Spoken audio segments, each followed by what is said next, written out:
Hey fam, welcome back to the channel. It's Shay. If any of you guys are new, here on my channel we talk about nursing, beauty, and lifestyle. And if you're back for another video on my channel, thanks so much for your support. So as you guys know, with me doing videos on nursing, I'm taking you guys through a new journey for me, which is through nurse practitioner school, and I am on my second semester. So today we're going to be doing what's called a mid-semester recap. So basically I just run you guys through my classes, I tell you how I'm doing, I tell you some goals I'm setting based on the half of the semester and for the rest of the semester that's going to come. So if any of you guys are interested in hearing about this journey, stay tuned. We'll get right into it. Alright guys, so this one is going to be a little bit different, especially because we have a lot of factors contributing to this semester.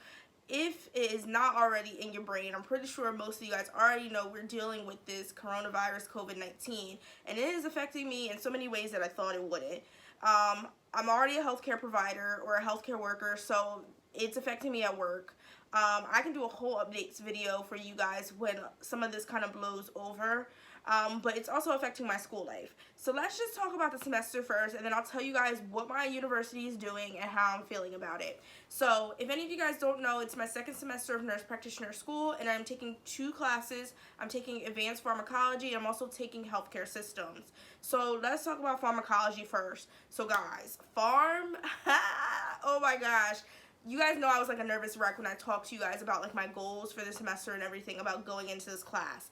But I was really interested and very excited for this class because if many of you guys don't know, Pharm 1 was one of my strong suits in undergrad nursing, and I also used to be a pharm tech. So like if I wasn't a nurse, I would probably be a pharmacist because I just like meds and knowing the interactions and all that stuff. But when it comes to trying to look at it from a nursing point of view, especially a nurse practitioner, you're about to be a provider, I need to know the top facts on why I'm prescribing something, what to look out for, and what not to mix it with, and that's just the gist. So it gets a little bit nerve-wracking when you think about it, especially as a student. So I can tell you guys, first things first, when I took my first exam, I was so nervous because I didn't know this teacher's style of testing, and that's a big thing, especially with pharm. But when I got to the exam, it was Scantron, it was a paper test. I literally felt a little bit, like, the questions were challenging, don't get me wrong, they really challenged me on like a provider level, but it was fair enough where he didn't throw any crazy curveballs. Like, it wasn't nothing on there that we didn't go over, it wasn't anything on there that I was like, yo, I've never heard this in my life. Like, everything was pretty much relatable, but it challenged you because it gave me answers where I literally had to sit and pick between the two, and I'm like, whoa, okay. So overall, I did get an A on my first exam. I was super excited. I really didn't know how to feel after walking out that exam. Like, I felt more calm with my nerves, but I still was like, I don't know, this could sway either way, because sometimes you feel like you might be too confident and then it'll, you know, just be trash. So if any of you guys were wondering how I studied for my first exam for advanced pharm, he did give us like a little blueprint layout. It really wasn't nothing, it just had the topics, which we already kind of knew.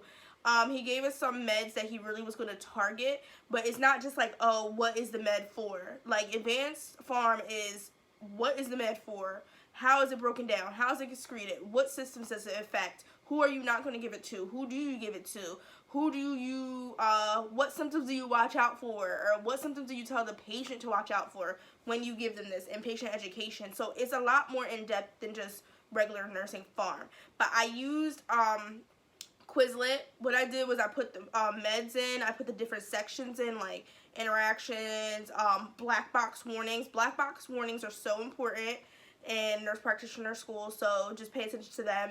And I just made Quizlets. I went through them on my phone, and guys, I keep telling y'all about Picmonic. I swear a video is coming on Picmonic, I promise you, but that was literally one of the saving grace of pharm for me, and it helped me remember. Like, I even remember while I was taking my test, I had something about NMS and the antipsychotic meds, and I could remember the little Picmonic, and that helped me answer the question. So y'all, if you are not already on the Picmonic wave and you're any type of healthcare major, please get on it.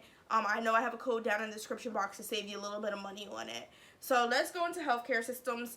Healthcare systems, as much as you guys know I cringed about taking this class for the semester, I actually kind of like it.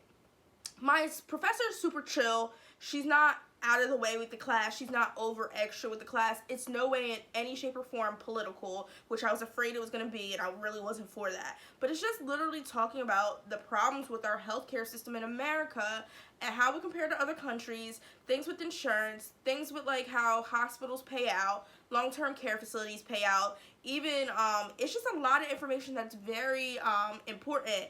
And one thing I did recognize is if I was interested in forming any type of healthcare project or anything like that, it would be very pivotal for me to pay attention to a lot of stuff in this class. So I've been trying to pay attention, but she doesn't make it too hard. This class is also hybrid, so some weeks we meet at the campus and some weeks we do online discussion boards and things like that.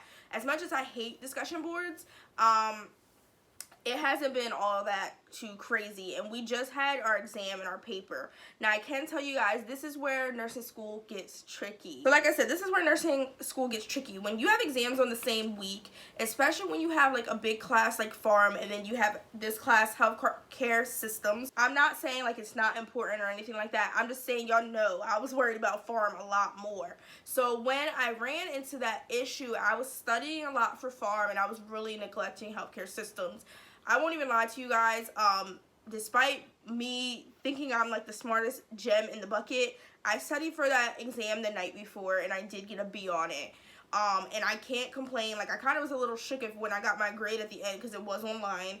And I was like, oh, why did I get a B? And then I realized, I'm like, Shay, don't even be complaining because you literally studied the night before for this exam and you're lucky that's what you got. So I did get a B on the exam because I think, like I said, I was focusing way too much on pharm and I put healthcare systems in the back burner. So I know for the end of the semester going towards the final, I kind of need to balance it out. And the test was not, I mean, it wasn't hard. And I think I was just, one, burnt out from pharm, and two, just ready to get it over with because it was the beginning of spring break. So when you get those spring break blues and end of semester blues, you really got to motivate yourself to do what you're supposed to be doing because it's tough. So we also had a paper, and I ended up getting an A on the paper, thank God.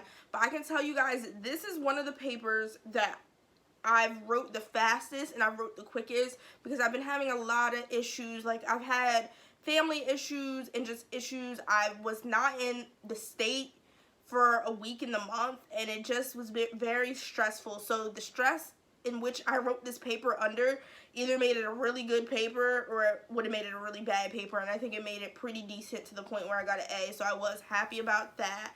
But let's go ahead and talk about how my institution and my classes are responding to COVID. Okay guys, so COVID and how it's affecting school for me. So basically, the week that I took all my exams, we had already got an email saying spring break, which was the next week, was going to be extended by like 3 or 4 days. And then they weren't going to resume any classes on campus until April 5th. Well, that was all fine and dandy until spring break was over, and then all this stuff got real bad real quick. And you guys know I live in the state of New Jersey. New Jersey has a lot of cases of this COVID. Like, I really still can't believe we have so many cases. But what ended up happening is, I think after they seen everything going on, like, stuff escalated quickly, y'all, with COVID. We'll talk about that in another video, but it really did. They ended up saying, look, we're cutting classes for the rest of the semester. Nothing is going to be on campus. Everything's going to be online. And that tests, quizzes, final exams, that'll be worked out with your professor. So immediately, I get two types of feelings, y'all. Pros was, I'm about to save some gas. Because my one class, guys, is over an hour and 30 minutes away. So I was just like, oh, and y'all know I got a gas guzzler. So I was literally driving this truck, almost wasted a quarter to a half of a tank going to this class 1 day a week. So I was a little happy about that. And of course, we're going to be doing like Zoom learning. So the days we're supposed to be in class, we log on, you know, the teacher can watch you. You can watch the teacher. I think you can see your classmates. It'll be my first time using Zoom in a classroom setting. I've used Zoom before for like meetings and discussions and things like that, but I haven't used it in the classroom setting. So I'll let you guys know and I'll keep you updated on that. But now, exams. I just got used to how my pharm professor is going to test us. Now, things are going to change. We're about to have exams at home. So if we're having an exam at home, what does that mean? 1, the exam's going to be 10 times harder. 2, there's going to be all these stipulations. And 3, there's going to be scheduling issues. I can already feel it. So I'm just trying to keep myself calm. I mean, I don't have any problem with learning on Zoom and everything. My professor's good. I feel like watching him on Zoom will be the same thing as watching him in the classroom. But I'm just nervous about this test, y'all. Like, this test about to have sis on edge. But I'm not going to worry about it or stress about it too much. The time will come. We'll figure it out. As long as I'm sticking to, like, my study techniques and stuff, I pray and hope that that will just get me through this second exam. And I'll be able to, you know, continue with this decent streak that I had. So, it's just crazy how much life changed with this one thing, and it's also crazy how quickly it escalated, y'all. Like, I feel like it was literally like 3 days where it was like small problem, medium problem, country epidemic problem. Like, it just went real left real quick, and I'm just praying and I'm hoping that we can, like, bring these total cases down. We can bring our death totals down. You guys know I work in the hospital, and I'm gonna do a whole video on how this is even affecting, like, my job and things like that too. But I'm just hoping that we can kind of clear this thing up. I'm also worried because I have advanced health assessment in the summer. We start in May, and I'm really thinking, like, if this isn't over by then, I don't know what we're going to do, because we need that class to start clinical. So that is where we stand. So overall, guys, this is my mid-semester recap. As I'm, like, recording the video, I just want to send out positive vibes to you guys. Any of you guys who are in school, any of you guys who work, if you're essential, if you're non-essential, I know this is a very stressful time, and I'm praying for all of you guys. Sometimes I feel like I know I can get very anxious, and I don't want my anxiety to resonate through the video and cause other people to get more anxiety. So I'm telling you guys, like, in this time, we just have to stay strong. We have to remember, we can't be out here fearful of everything. Like, I just went out yesterday to get bare essentials, and all this stuff, like, people wear gloves, people wear masks. Like, I'm not doing that. And I know there's a line that's common sense, and there's a line that's too much. And I'm washing my hands, I'm cleaning these carts, I'm doing what I gotta do, and I'm staying in the house. That is the biggest thing that needs to be done right now. Just stay in the house. I'm sending all positive vibes your way. I'm praying for everyone's health. I'm praying for everyone's families.